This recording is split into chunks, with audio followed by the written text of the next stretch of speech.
Bismillahirrahmanirrahim. Nama saya ZM Rizky Pratama. Di sini saya akan melanjutkan materi tentang strategi bisnis. Strategi bisnis berfokus pada peningkatan posisi kompetitif produk atau layanan perusahaan atau unit bisnis dalam industri atau segmen pasar tertentu yang dilayani perusahaan atau unit bisnis tersebut. Strategi bisnis ini sangatlah penting karena penelitian menunjukkan bahwa dampak unit bisnis mempunyai dampak 2 kali lipat terhadap kinerja perusahaan secara keseluruhan dibandingkan dampak korporasi atau industri.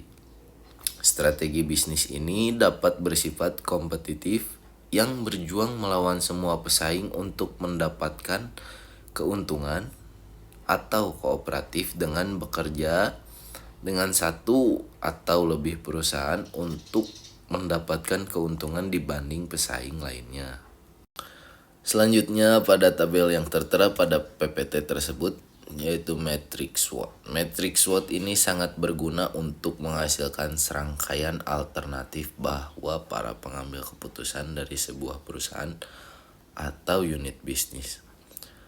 Yaitu salah satunya yang pertama ada strategi SO atau Strength Opportunity yang dihasilkan dengan memikirkan cara di mana sebuah perusahaan atau unit bisnis bisa dapat menggunakan kekuatan untuk memanfaatkan peluang.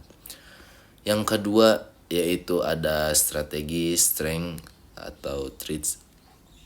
Strength Threat ini mempertimbangkan perusahaan atau unit kekuatan sebagai cara untuk menghindari ancaman. Yang ketiga ada strategi WO, Weakness Opportunity, berusaha untuk mengambil keuntungan dari peluang dengan mengatasi kelemahan. Yang keempatnya ada Weakness dan Threat. Pada dasarnya defensif dan terutama bertindak untuk meminimalkan kelemahan dan menghindari ancaman. Kemudian ada strategi yang dibentuk oleh Porter antara lain. Yang pertama itu kepemimpinan biaya, adalah strategi kompetitif berbiaya rendah yang ditujukan pada pasar massal yang luas memerlukan pembangunan skala efisiensi yang agresif. Skala efisiensi yang agresif, upaya kuat untuk mengurangi biaya berdasarkan pengalaman, pengendalian biaya, overhead yang ketat, penghindaran rekening pelanggaran marginal, dan meminimalisasi biaya di berbagai area. Yang kedua, ada diferensiasi ditujukan untuk pasar massal yang kuat pun dan melibatkan penciptaan produk atau layanan yang dianggap unik di seluruh industrinya. Perusahaan atau unit bisnis kemudian dapat mengenakan biaya premium untuk produknya. Sementara itu yang ketiga ada fokus biaya, adalah strategi bersaing berbiaya rendah juga yang berfokus pada kelompok pembeli atau pasar geografis tertentu dan berupaya melayani ceruk pasar dengan mengesampingkan kelompok pembeli lain. Yang keempat itu fokus diferensiasi, seperti fokus biaya berkonsentrasi pada kelompok pembeli, segmen lini produk, atau pasar geografis tertentu. Sebelum memilih salah satu strategi kompetitif generic Porter untuk perusahaan atau unit bisnis, manajemen harus menilai kelayakan dalam hal sumber daya dan kemampuan perusahaan atau unit bisnis. Porter mencantumkan beberapa keterampilan dan sumber daya yang umumnya dibutuhkan serta persyaratan organisasi, yaitu yang pertama taktik kompetitif, yang kedua taktik pengaturan waktu, kapan sih harus bersaing. Yang ketiga taktik lokasi pasar yang menunjukkan sebuah taktik ofensif biasanya terjadi di lokasi pasar pesaing yang sudah mapan. Taktik defensif biasanya terjadi pada posisi pasar perusahaan saat ini sebagai pertahanan terhadap kemungkinan serangan pesaing. Dari sebagian yang saya jelaskan, contoh lingkungan masalah keberlanjutan, kita ambil contoh lah seperti salah satu brand di bidang fashion yang cukup populer untuk anak-anak hiking, yaitu Patagonia. Patagonia menggunakan keberlanjutan sebagai strategi persaingan diferensiasi. Misalnya halaman sweater bawah menceritakan bagaimana perusahaan menggunakan bulu angsa berkualitas tinggi dari angsa yang dipelihara secara manusiawi. Bagian bawahnya diproses secara minimal dan cangkangnya terbuat dari polister daur ulang. Salah satu masalah adalah perusahaan harus menambah berat kain cangkang ketika beralih ke polister daur ulang. Masalah lainnya adalah resleting yang dilapisi dengan bahan anti air yang mengandung asam perfluoroktanoid atau disingkat PFOA yang terbukti bertahan di lingkungan dan tidak dapat didaur ulang.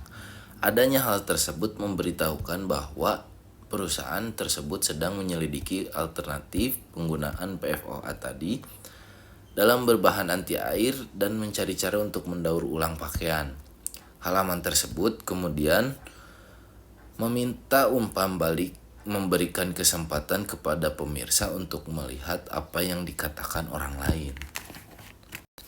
Selanjutnya yaitu strategi kooperatif, di mana sebuah perusahaan menggunakan strategi dan taktik kompetitif untuk mendapatkan keunggulan kompetitif dalam suatu industri dengan bertarung melawan perusahaan lain.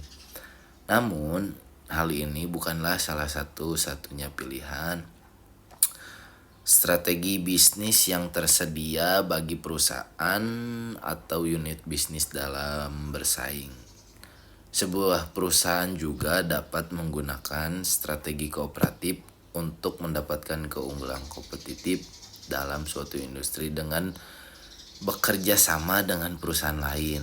Dua jenis umum strategi kooperatif yaitu adalah kolusi dan aliansi strategis.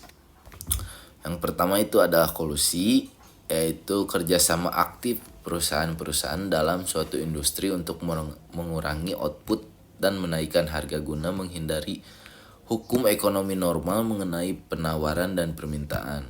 Kolusi bisa bersifat eksplisit, yaitu perusahaan bekerja sama melalui komunikasi dan negosiasi langsung ataupun diam-diam, yaitu perusahaan bekerja sama secara tidak langsung melalui sistem sinyal informal. Kolusi eksplisit yaitu tindakan ilegal di sebagian besar negara dan sejumlah asosiasi perdagangan regional. Yang keduanya ada aliansi strategis. Aliansi strategis adalah perjanjian kerjasama jangka panjang atau antara dua atau lebih perusahaan untuk bisnis independen yang melakukan aktivitas untuk keuntungan ekonomi bersama. Kemudian ada alasan untuk perusahaan atau unit bisnis membentuk aliansi strategis. Yang pertama, untuk memperoleh atau mempelajari kemampuan baru. Yang keduanya, untuk mendapatkan akses ke pasar-pasar tertentu. Yang ketiga, untuk mengurangi resiko keuangan. Dan yang keempat, untuk mengurangi resiko politik.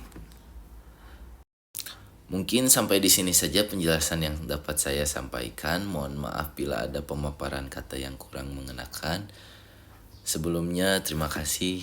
Wassalamualaikum warahmatullahi wabarakatuh.